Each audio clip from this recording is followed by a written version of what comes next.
Bonjour à tous, c'est Expert TV et on se retrouve aujourd'hui pour une nouvelle vidéo. Il y a une semaine, le Téléthon faisait son grand retour sur les antennes de France Télévisions pour la 35e fois avec comme parrain Soprano.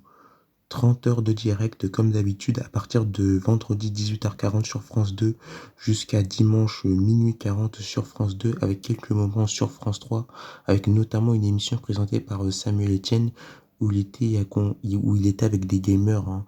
Donc ils se sont inspirés un peu du projet caritatif de The Event, hein, qui a eu lieu en novembre dernier.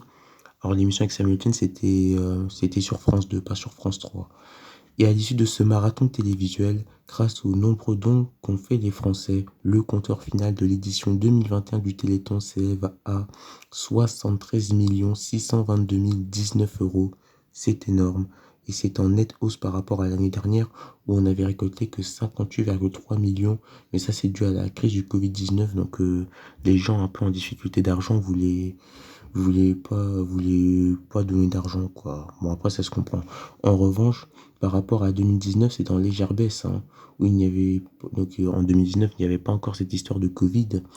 Le Téléthon 2019 avait totalisé 74,6 millions d'euros, donc ça se joue à 1 million d'euros près. Euh,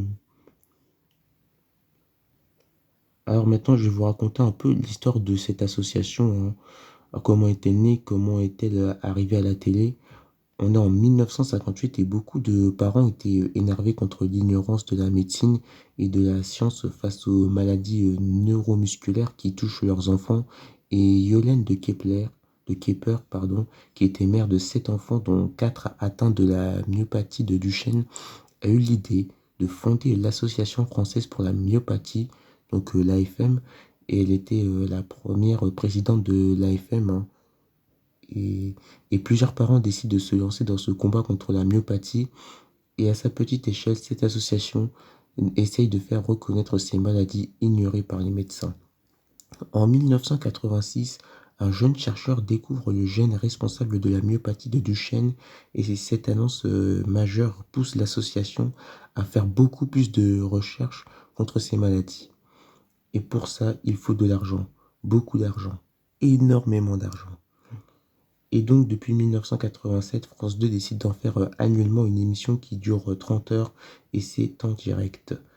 Le tout premier Téléthon était parrainé par l'acteur Jerry Lewis et grâce aux dons des Français, cette édition avait récolté 181 millions de francs, soit 27,6 millions d'euros. Bon, c'est pas les 70 millions de maintenant, mais ça reste énorme. D'ailleurs, je crois que le record de dons récoltés pour le Téléthon a été réalisé en 2006 avec plus de 100 millions d'euros. Il faudrait que je revérifie, mais je crois que c'est ça le record. Et avant de conclure cette vidéo, parlons un peu de la musique du Téléthon.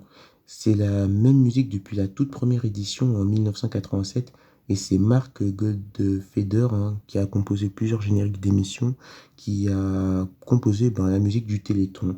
La musique a été écrite une semaine avant la première du Téléthon avec pour objectif d'être entraînante et mémorisable. Bon, voilà, c'est tout pour le Téléthon. Innover pour guérir, tel est le slogan que vous voyez à l'écran du Téléthon. N'oubliez pas 3637 si vous voulez aider les médecins à faire des recherches pour combattre ces maladies rares et aider les enfants. Moi, je vous dis, d'abord, n'hésitez pas à vous abonner, à liker.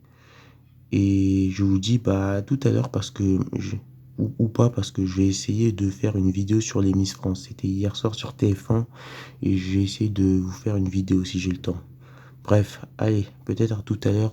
Salut à tous.